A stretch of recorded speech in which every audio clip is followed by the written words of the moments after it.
Just a couple of seconds.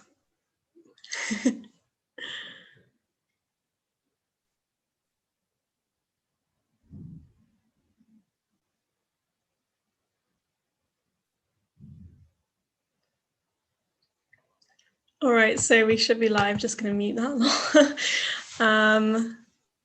Are we good? Looking great to me, Antonia. All right, so we should. Okay, that's great.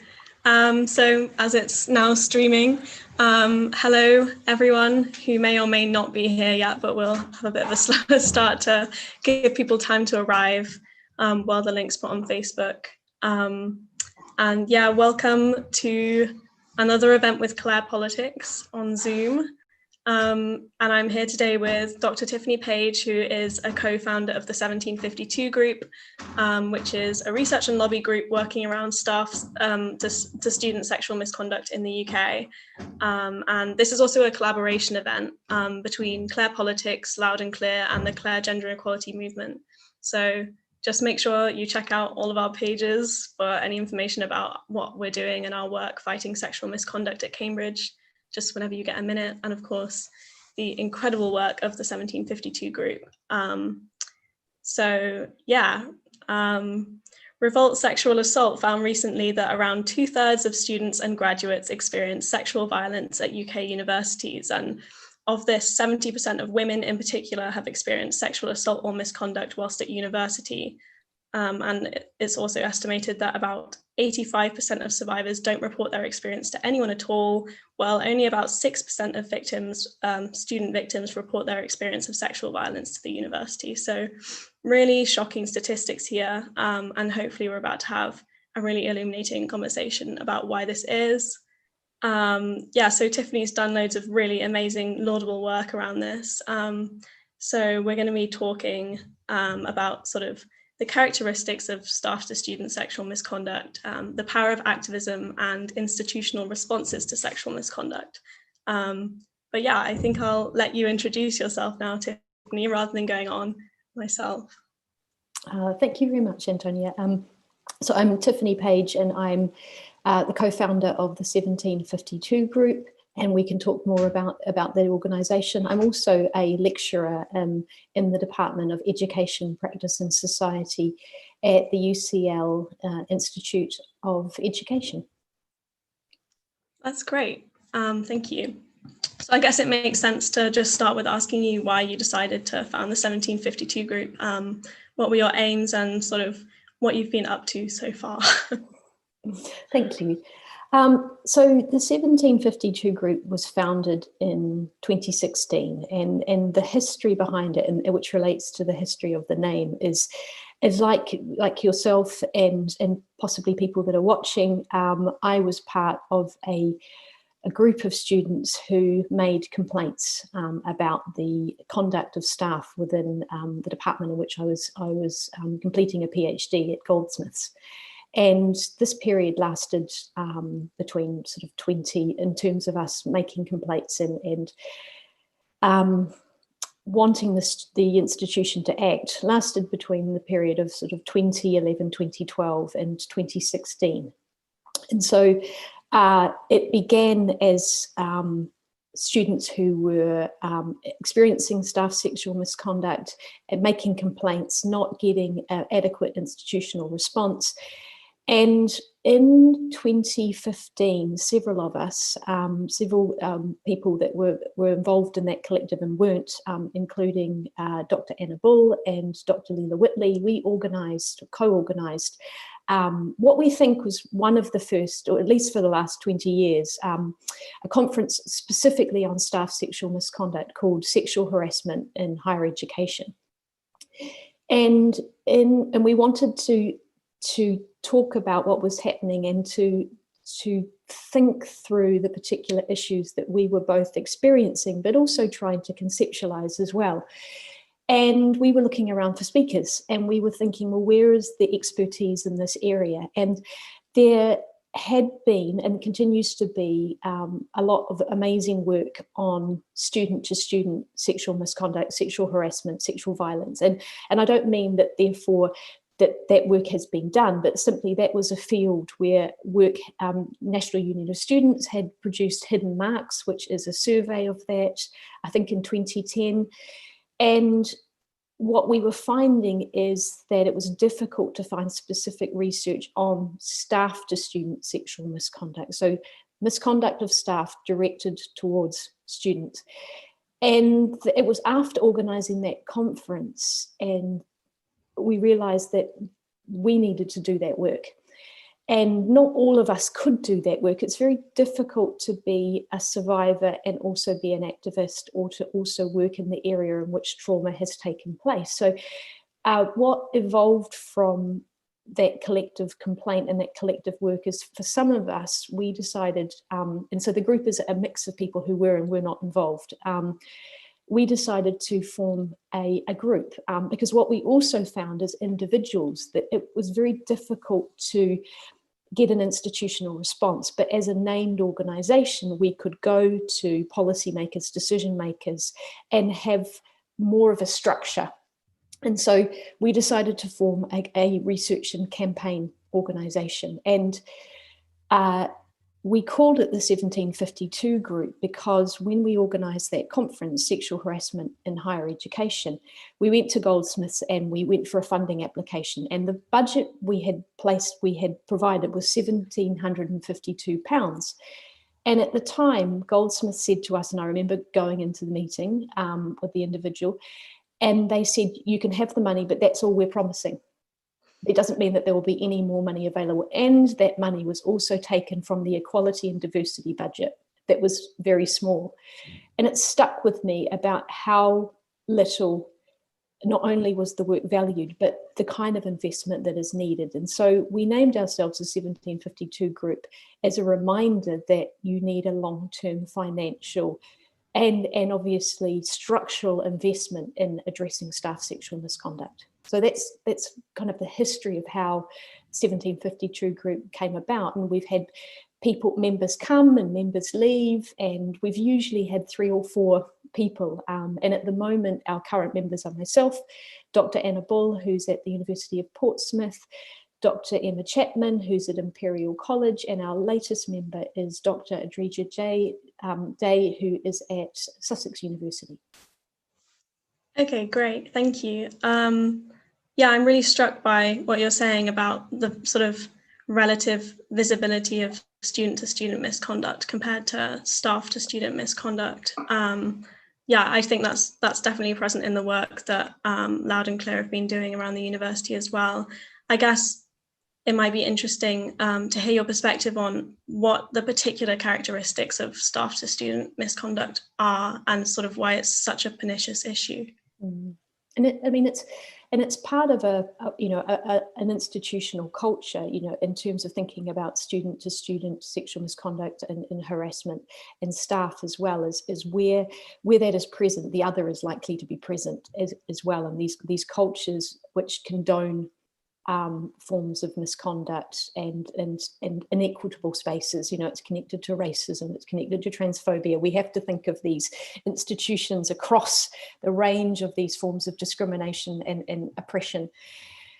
And some of the characteristics of staff sexual misconduct, which equally can, this can be elements of student to student when there are power differentials or unequal statuses for lots of, through race, through gender, through year group, etc., through social hierarchies. But with staff, first of all, one of the difficulties that we found as students making complaints is that these are staff members of which you are in a relationship of dependency. These might be staff members that are supervising your PhD project or your dissertation or teaching you. They might be people within the department, a staff member within a department of which you really enjoy and value, your colleagues and students in that department. And one of the dynamics is that can make it very difficult to complain, but equally make you susceptible to bullying and retaliation as well. And that can obviously also happen in student-to-student cases, where not only is it the sexual misconduct that occurs, but what happens after you make a complaint. And the other difficulty with staff is that it's the position of the student. So, universities are employers, and they employ, like myself, academic staff members. So I have a relationship with, I have an employment contract with the institution. I have legal representation. I have a union. What is the role? What is a student in relation to? Because you're not an employee. You sometimes are if you become a graduate student, obviously, and you're doing supervisions or you're teaching in a department, and that is that. But you're occupying almost this liminal space, and UCU might not represent you. The student union may be more focused on undergraduate students. Obviously, there are graduate unions as well. You don't have entitlement to legal representation, and that's a huge issue with regards to having that kind of support. And so an institution may, and often does, protect its staff member over its employees, believe its staff member over its employees, and also be focused on institutional reputation. And so these kinds of dynamics can make it very difficult to complain to start with, and then ensure that an adequate investigation and disciplinary processes will continue. So in terms of, I guess, like the policies that have been adopted by universities to tackle this in recent years, what impression do you get about how seriously they're taking it? That's an interesting question, because almost every university will say we have a zero tolerance approach, and you'll say every time you see a media article, there will always be a spokesperson from the university saying we take sexual harassment very seriously, we respond immediately to any complaints, and we know they don't.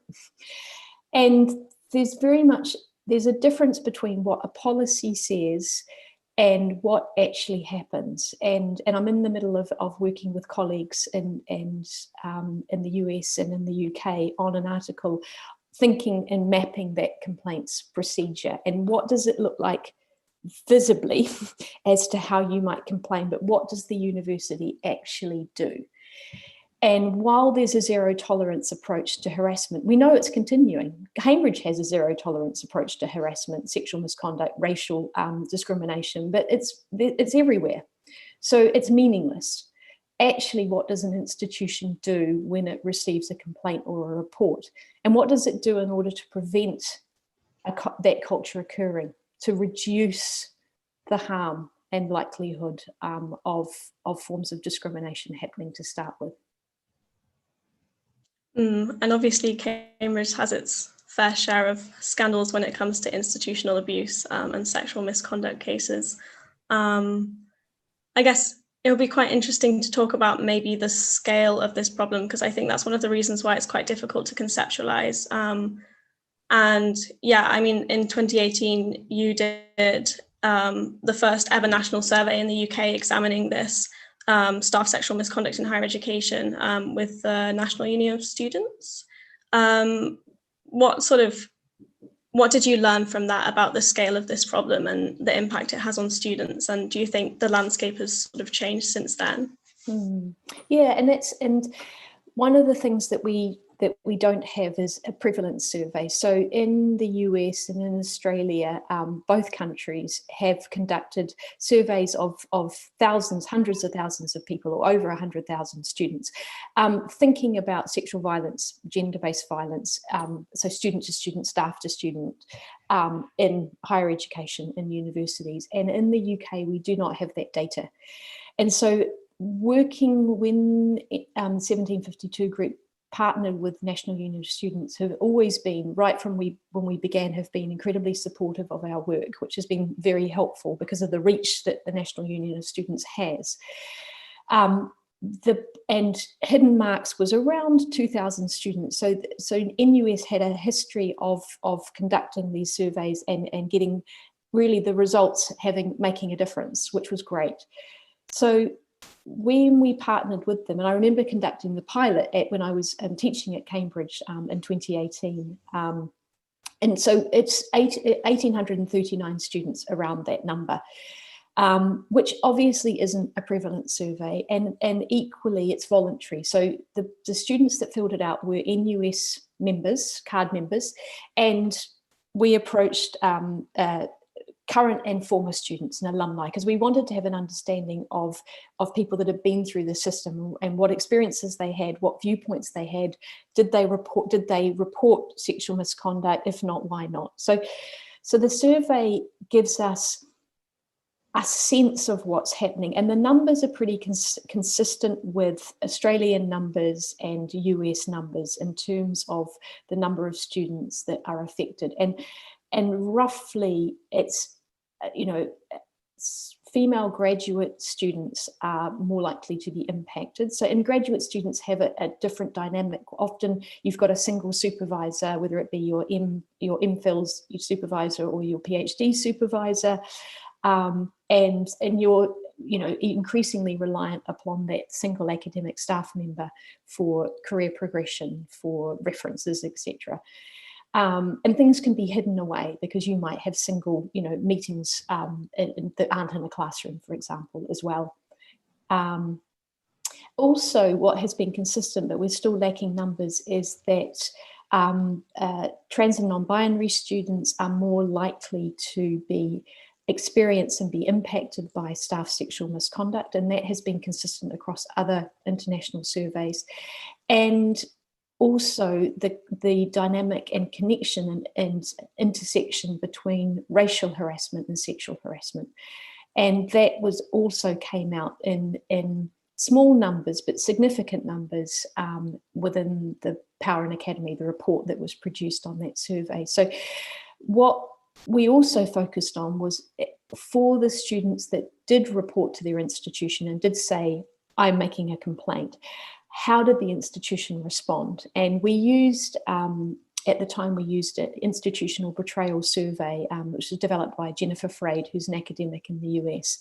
And we were interested in how students experienced that institutional response.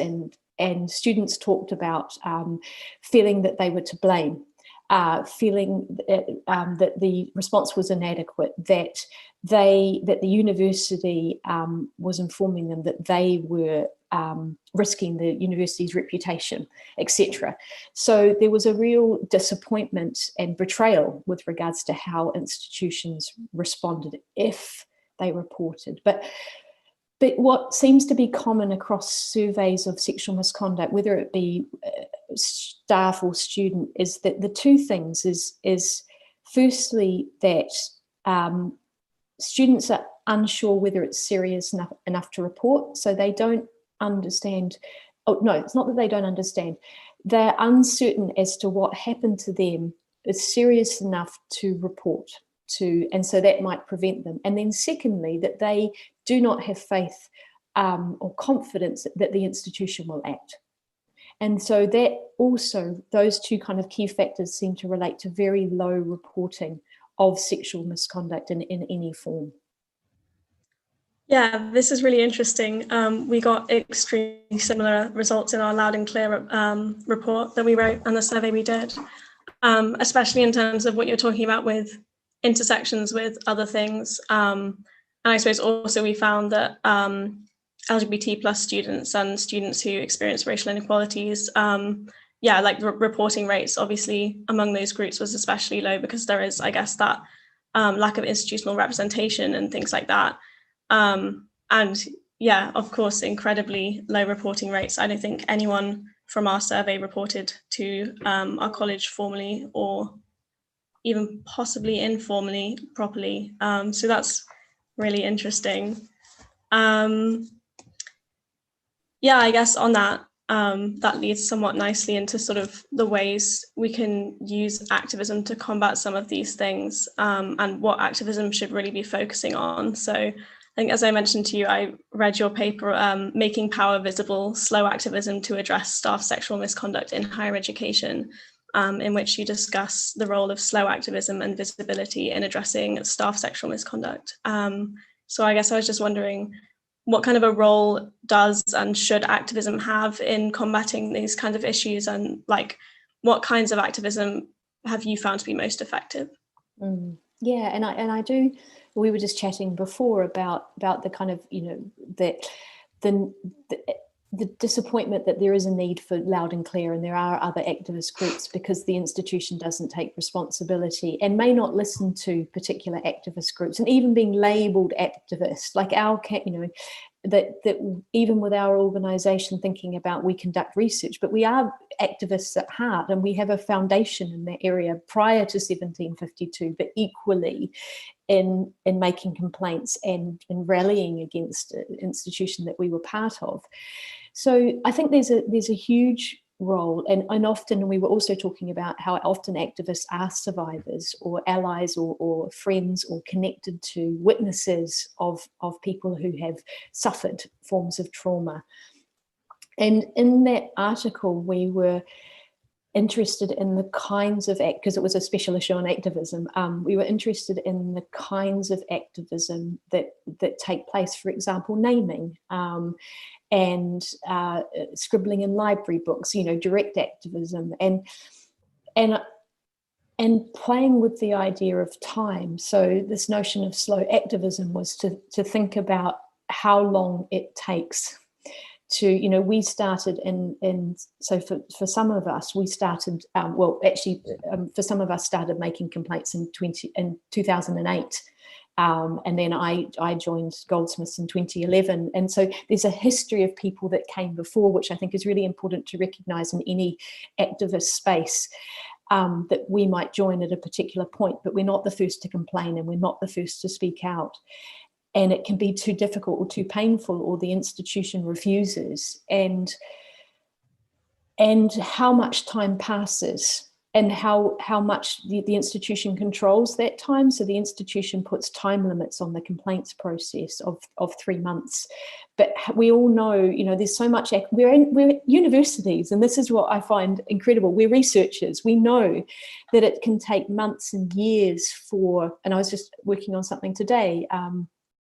I think it was Lee Gilmore from Tainted Witness. So I want to credit, it's not words from my mouth, but I really like the idea, is to turn hurt into words can take years, to be able to articulate what has happened to us.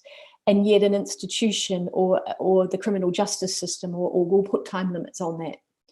And when that time has passed, that trauma does not disappear. And so institutions create those times, and those institutional times are out of sync with our bodily times. And I think there's some really interesting dynamic of time there. But equally, that in that article, we were thinking about how, and I would use the case of Cambridge because I used to be employed there, that an institution can come up with a solution. For example, the Breaking the Silence campaign, and then after the solution, there is no more discussion. So the solution is we have a campaign, we have an anonymous reporting system, and if there's a critique or a challenge or a need to update, there is a refusal to engage because we have a system and a structure in place. And that solution can be a way of closing down any further evolution of that system, of that structure, and you can get stuck. So is it better to have a solution that doesn't work or something that's not in place? And I don't know what the answer to that question is, because I found when I was at Cambridge that the door was closed, that, well, we have Breaking the Silence. And what I thought was really interesting was that I started the year that Breaking the Silence was launched. And then 3 years on, I taught my third year students, and I said, Breaking the Silence, and someone put their hand up and they went, well, what's that? And I thought, I was just like, exactly. The fact that you are a third year student and this campaign started the day that you started and you don't know what it is, that is not Breaking the Silence. That is showing how ineffective, and this is Breaking the Silence, but how ineffective this campaign is at breaking the silence when people don't even know what the name of it is called. And these were students studying gender. This was the target audience to know. And even worse if for across. So I thought about the fact that once something's in place, very little work is often done to check that it works, to audit it. how important that is. So the slowness of that time, I think, links in with that process. Yeah, I think that's really interesting. We've definitely discussed that a lot in the context of the really low numbers of students who still use, for instance, the Oscar anonymous reporting tool, which comes up with preposterous results for how many students are experiencing sexual misconduct.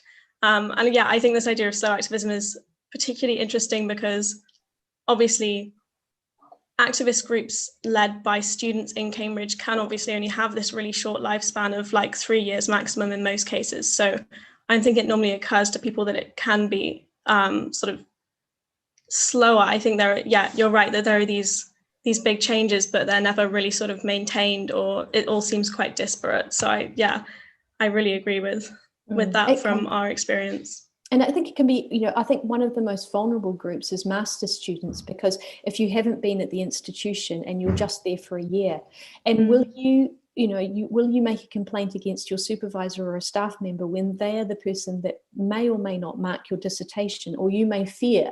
So what can happen is the student may not want to make a complaint until after they complete their dissertation. Well, they're gone.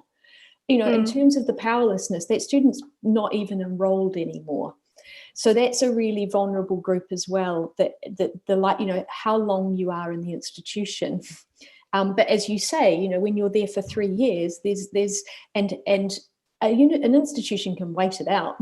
If you're loud and clear, then wait 3 years and you're gone. But the amazing thing is that people follow afterwards, and we see that we see fly girls at University of Cambridge, and we see how structures are set up and they continue to strengthen and change over time. Yeah. Okay. Yeah, I mean, this links again, but you've written so much amazing stuff on these institutional responses. And I guess on a sort of more optimistic note, what are the most efficient kind of policies that have been adopted by universities for dealing with this kind of thing? And obviously, what more needs to be done? It's a tricky question, because we get asked that a lot. Sometimes institutions will write to us and say, well, what are the best practices, and give them to me now. Which is just super lazy. But also, I guess it's we haven't got time for this. But that institutional policy may not work exactly. But equally, how do you understand sexual misconduct? And maybe I'm digressing, but it makes me think, and I'm interested in this in my own research, the lack of understanding that institutions actually have around sexual violence and racism and transphobia. And so they write these policies, but actually senior management and institutional actors don't understand. They're not practitioners. They're not trained in this particular area. They're not hired to do this work. So the question of tell me what the best practice is and I will implement it reflects that. Because is it possible to have a policy and enact it without an understanding of what violence does? And I understand that institutions and universities, including my own, are under pressure and lack of funding and time, and there's a lot of staff members, and I don't mean to, there's so many academic and support staff members that want to help and do amazing work through various structures, and I don't mean any disrespect to them with regards to how much work staff do. I'm thinking more about the structure of an institution that makes it difficult. But in coming back to your question about the kinds of policies, what we have seen that is heartening, and this is an article that we're working on now, is, well, what would a procedure look like that would get us closer to where we think, and research and expertise in this area, including organisations like Rape Crisis. What would a survivor-centred approach look like, for example? And what we think, but this is continuing, we're learning, and there's other expertise in this area and lots of different fields, that it would, if you map out the complaints process or the reporting process, how easily can someone follow it? And how many policies are involved, and how many, and the question of decision-making and agency, and something that I'm not an expert in this area, and there might be people listening that are, but survivor-centred approaches tend to ensure survivors have agency and power over decision-making. So they have the power to decide if they report or not, who they disclose to, what they do, whether they make a complaint. And at each point in time, they have options. And so how might a university process give multiple clear, not muddled, but multiple clear options to disclose to a staff member or a counsellor or someone trained, dare I say it, in sexual violence, what's happened to them, and then be provided options and support, advocacy, counselling, time to think about what's happened, to change their mind, and then to report how might there be different options with regards to anonymity and being named and being supported.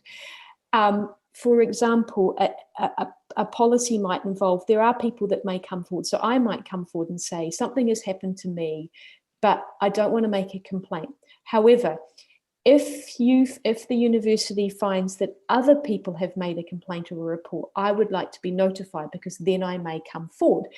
And that option of notifying people, because there's, when we made our student complaints, we were a collective, and there is power in, it's very hard to make an individual complaint, and the university individualizes. You have to make a complaint on your own about an individual. You can't complain about a culture, and you certainly can't write a joint complaint. So it constantly individualizes us, and we don't work like that as human beings. So allowing people to know if another complaint or report has been made, to make third-party reports. So can I make a report on behalf of someone else, ensuring that with that person's permission? In the States, under Title IX, there's mandatory reporting. So as a staff member, if you came to me and disclosed, I would have to report you. And that is not a practice that we advocate at all, like that mandatory. And the reason why it's mandatory is because the university in the States is under regulatory responsibility to make sure it meets its Title IX, it's sex discrimination, they use the word sex discrimination, gender discrimination, obligations. We don't have that in the UK. So it's the protection of the institution. They're not interested in the protection of the person who's come forward. So again, how is the survivor, the person being centered through this whole process? We see still that the head of department of the staff member who's committed or has been complained about, the responding party, they're the person that investigates. So Joe investigates Dave, and they drink at the pub. I'm using that as a stereotype example, but actually that can be the case. But to have the staff member whose complaints been made against them, and to have their head of department who's got no training in this area investigate, what kind of fair and equitable outcome occurs. So how might we create structures where the complaint is held with the experts and is done in a way that is independent, fair to the staff member, fair to the student?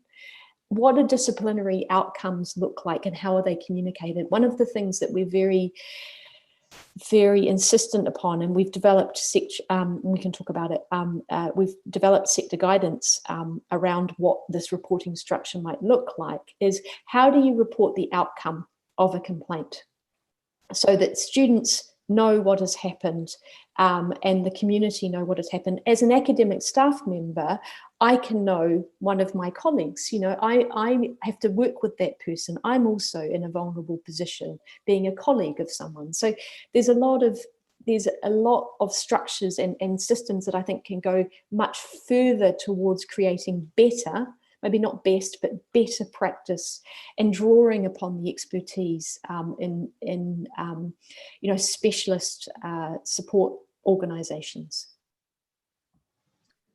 Yeah, I think that's really interesting. I think, I think especially the idea of a survivor-centered approach is really important. And obviously it's so difficult to navigate that when so many survivors don't report their experiences. And it's so difficult really to know what the majority of survivors will want. I think there's a really important focus on, I guess, making, ensuring that there are lots of options for survivors to report. But I guess also there are loads and loads of survivors, avoidance survivors, who really don't want to report or wouldn't want to go through that process. So I guess I would ask how universities can ensure that they're taking a survivor-centered approach in every area of life, rather than, I suppose, just this process of reporting this particular experience or having to disclose it to people. Yeah, and then, much work to be done on prevention, if I understand you correctly, but correct me. So thinking about, well, how do we get to the point where we're not just responding to violence? How do we think about prevention? And it's difficult, you know, how might we think about that? And if we're talking about staff sexual,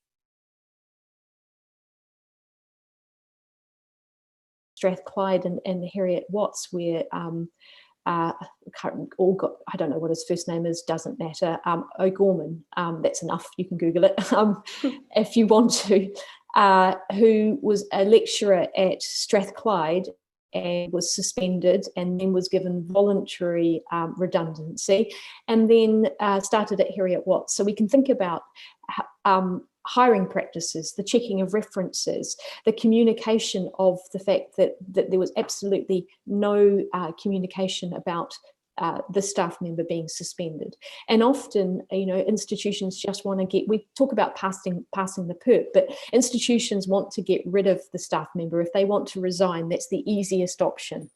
So that, if we think about prevention, how do we start with the ways in which we hire people?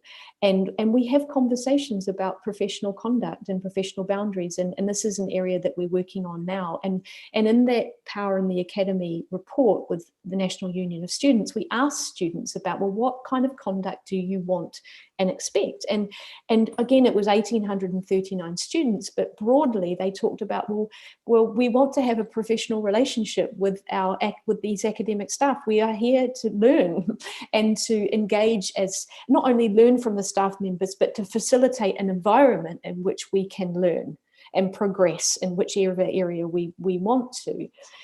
And so we don't, you know, I've conducted training with PhD students on who were starting to teach on what are professional boundaries and the kinds of things that we need to think about. And I had that when I started teaching. Well, how do I conduct myself? I work in this area, but actually a question of, do I go to the pub with students? How do I ensure the safety of myself and the students? Do I have meetings after hours? Like these are kind of simple questions, but how, and I think about this now in times of COVID where I'm teaching in my house and there's been no discussion at my university, and I've not seen online, on, well, what does it mean to conduct a professional session when we're in the intimacy of our bedrooms and our homes, where no one is monitoring it?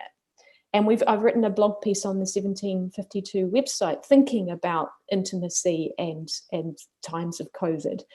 And there aren't, you know, are the policies that we have in place around online harassment, which is often about Facebook messaging and Twitter, and social media platforms, is that sufficient to think about online teaching and how I might be supervising a PhD student? And no one would know.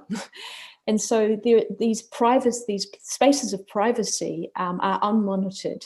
And yes, for them, you know, for the most part, academic staff are doing an amazing job, but we're not talking about these issues to even address it as a concern.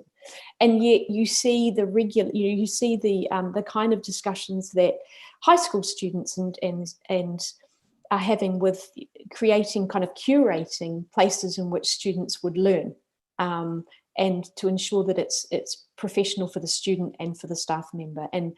And we're not having these discussions in higher education. So, and you know, so coming back to your question about, well, how do we create these environments? And we have to have these frank discussions. It's often hidden away. We don't talk about sexual misconduct. We don't talk about the ways in which it can happen. We don't talk about professional boundaries. And there are obviously instances where people cross lines and realize that and never do it again. And there are serious incidents, but it needs to be out in the open, and continuing on, not just a campaign that is launched 3 years ago and is never discussed again.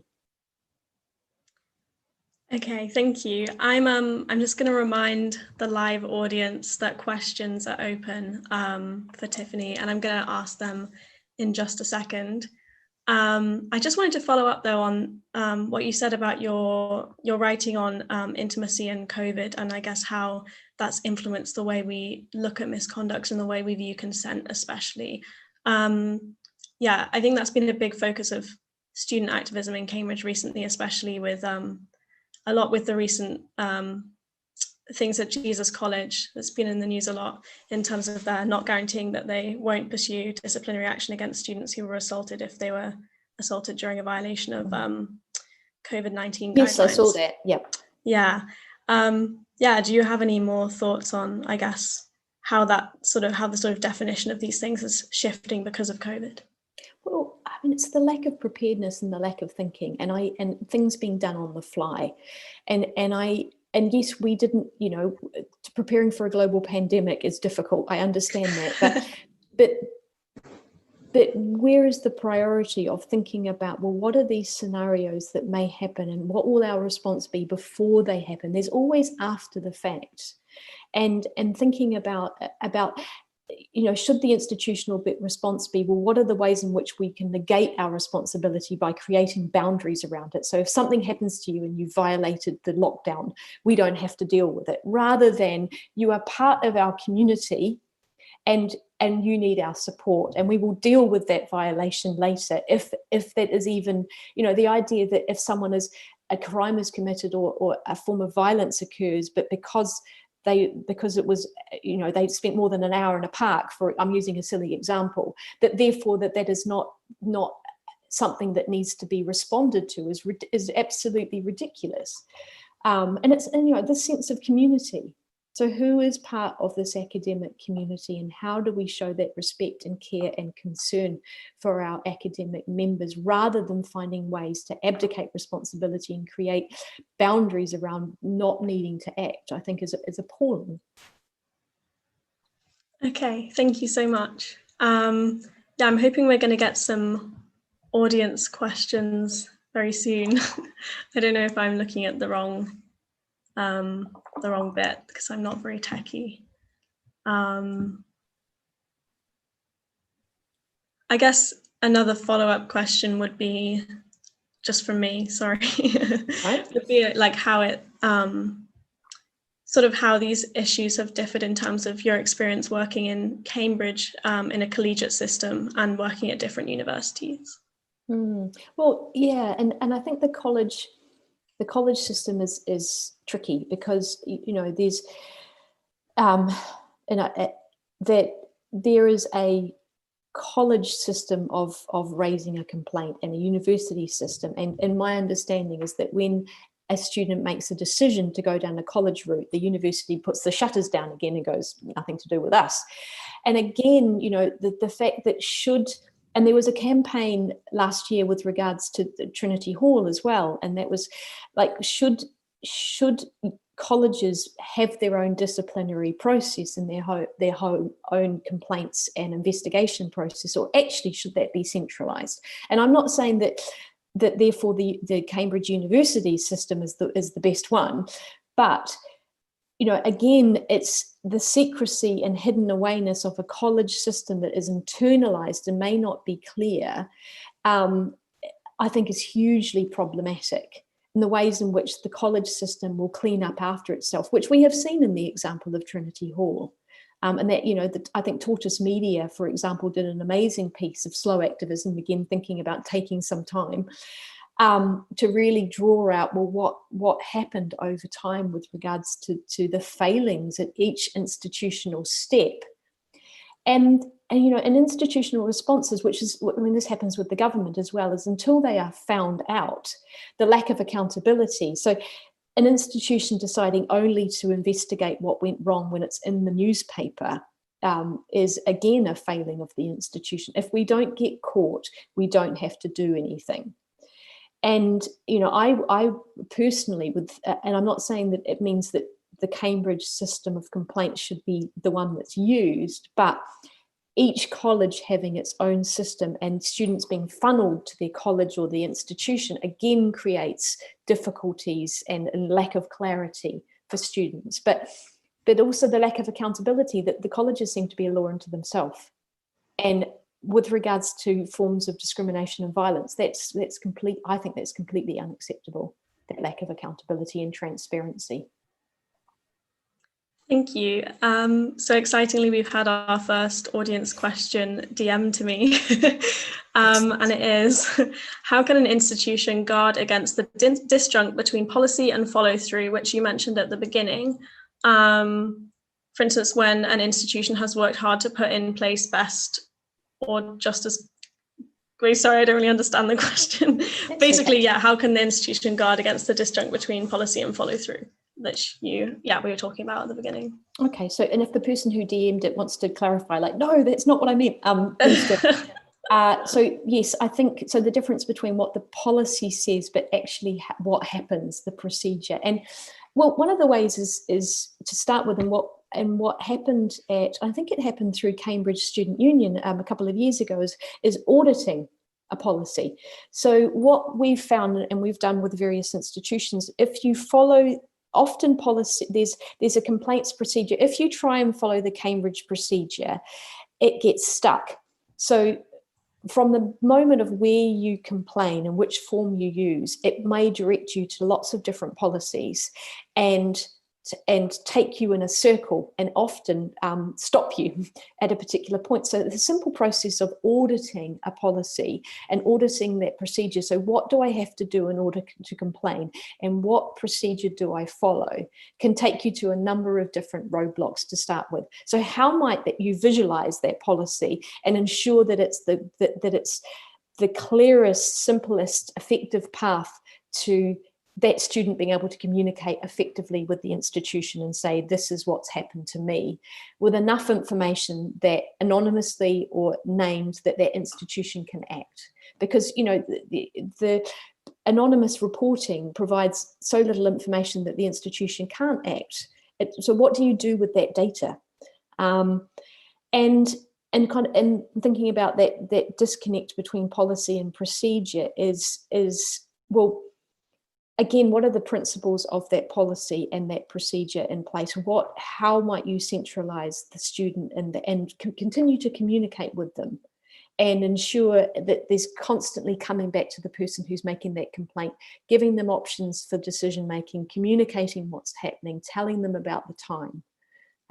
Sometimes things go wrong, sometimes things take longer, and that, you know, but equally communicating that can make a huge difference. So I think auditing a policy and knowing how it works is absolutely critical, and getting experts and specialists in particular areas to check it as well. You know, people who are writing sexual misconduct policies may know nothing about sexual misconduct. Thank you, and I hope that answers the question, but I messed up a bit. So yeah, another audience question is, colleges often seem to deal with abusers by simply moving them around different Cambridge colleges. What do you think of this as a solution? Appalling, bad, terrible. Yes, the moving people around.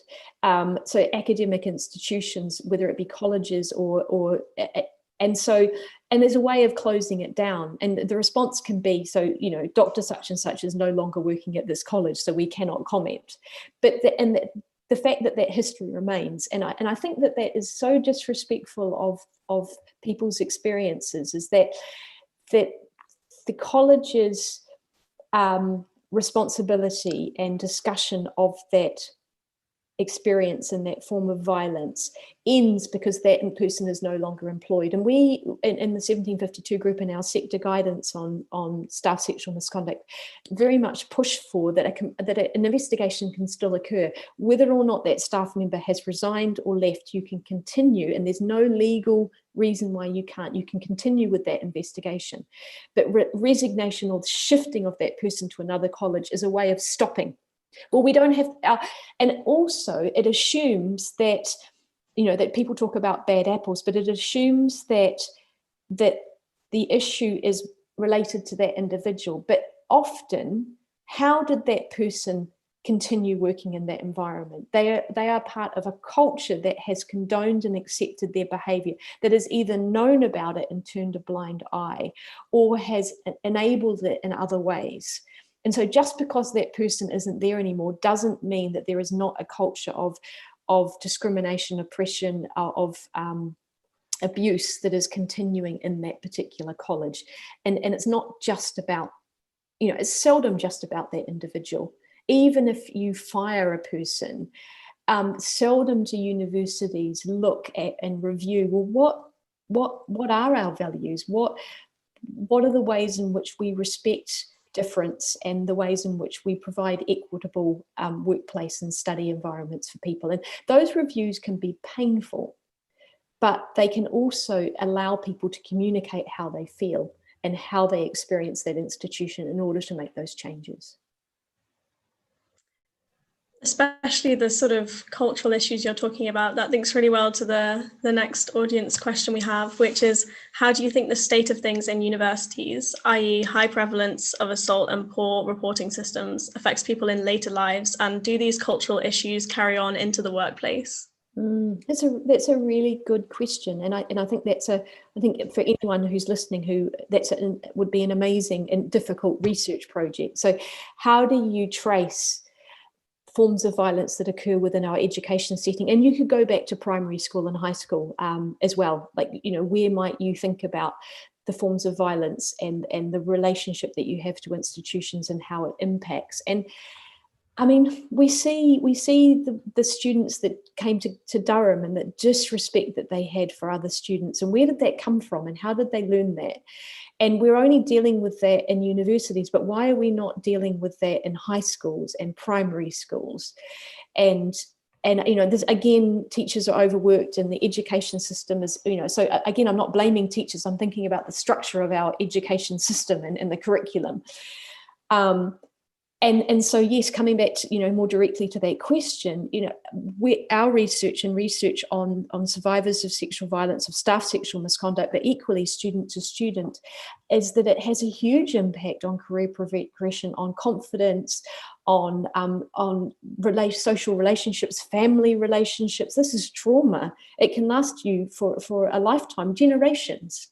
And then, going into a workplace and having that happen again and to be treated the same way, or to have that kind of behavior condoned, is, we need to, it's not that we need to trace it right back to the source is the only response, but I think we need to look at it, as this person is saying, holistically, and thinking about, if we're not addressing it in universities, what is happening after university, and how are we doing a disservice to students and staff members who are just coming to university to learn, to grow as human beings, and all the other important things that happen while we're at university, and how the discrimination that some people can get through university perfectly fine, but for others, they're, getting to class is the most difficult, in terms of facing transphobia on public transport before they even get to the classroom.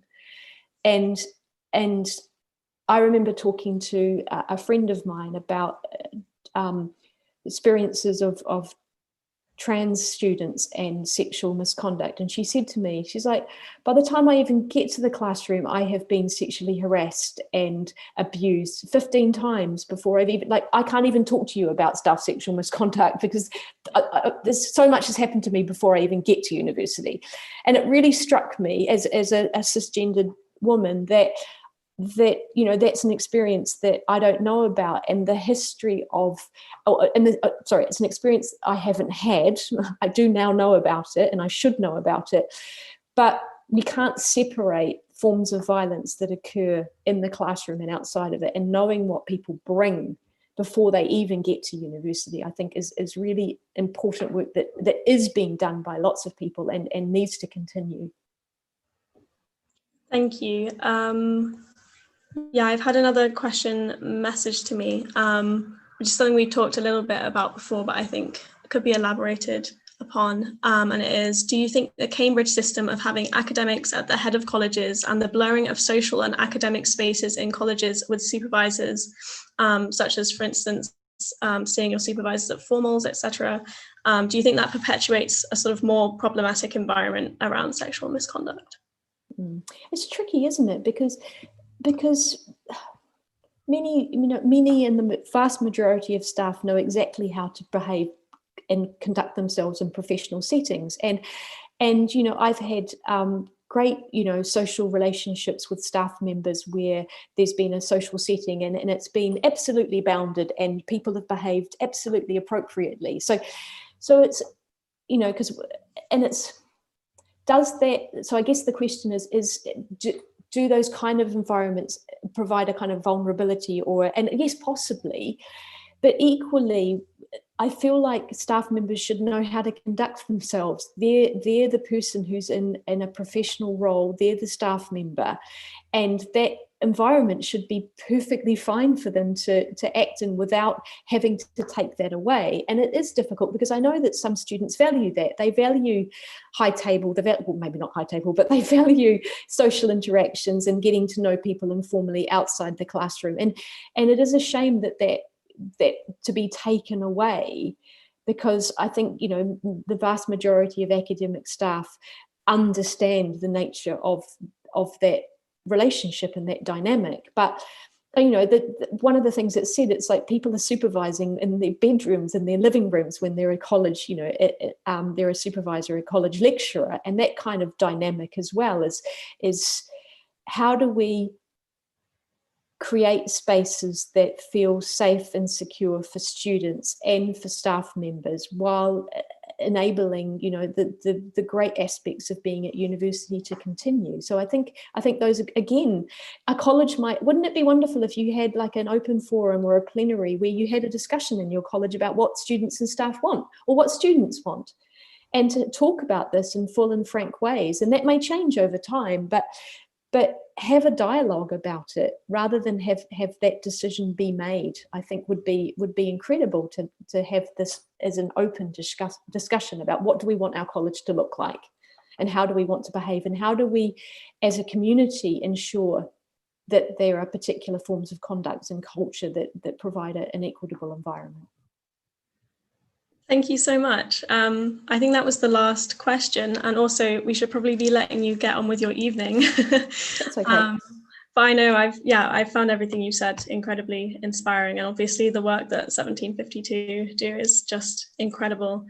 So big thank you to you for coming and talking to us, and also obviously to the audience for coming and watching and sending such amazing questions. Yeah, please check out the 1752 group, and also Loud and Clear, and also Claire Gem. Actually, Loud and Clear are looking for new members right now. So if you've really enjoyed this event and want to get involved with some of the stuff we're doing, please do get in contact with us through our Facebook page or through loudandclearcampaign@outlook.com. Yeah, check out, if you like this event, the other Claire Politics podcasts, and our term card for next term as well.